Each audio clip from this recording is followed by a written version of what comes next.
So, ayun for today's video mga kabuskas, mo nga pala akong lansunis dito sa likod ng aming bahay. Sabi nga ng kapatid ko, namimitak na daw kaya putihin ko na. Kaya ayun, pupuntahan ko para putihin na ngayong araw. Siyempre, hindi ko na yun mapuputi pag gumabi na. Kaya ayun mga kabuskas, samahan niyo ako pumumuti ng lansunis. Pagdating ko nga doon mga kabuskas, nakatali yung kabayo namin doon sa puno ng lansunis. Kaya ayun, pinag-isipan ko pa kung saan ako dadaan. At yun, no choice, kundi sa tagiliran ng kabayo ako dadaan. Kaya tara. At maya maya nga mga kabuskas, nagpapalambing yung kabayo sa akin.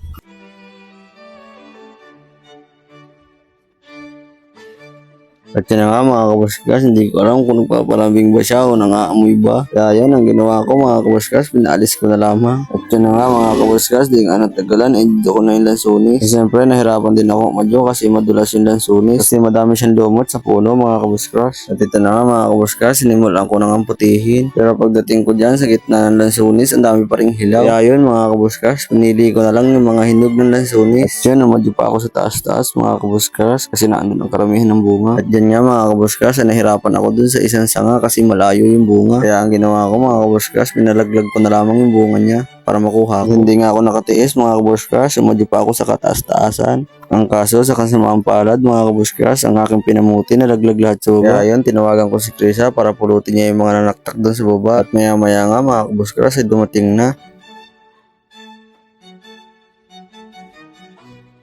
At ayan mga kabuskas, hindi ko alam kung anong ginagawa niya dyan. Paipal na naman sa camera mga kabuskas. At yun na nga mga kabuskas, tapos na ako mamuti. Kaya yun, nilaglag ko na sa kanya.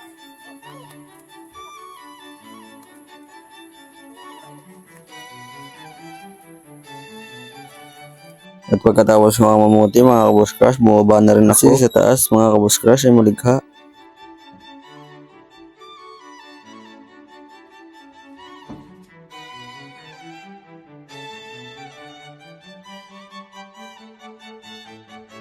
At ayun mga kabuskas, kinagat pa nga ako sa kilikili.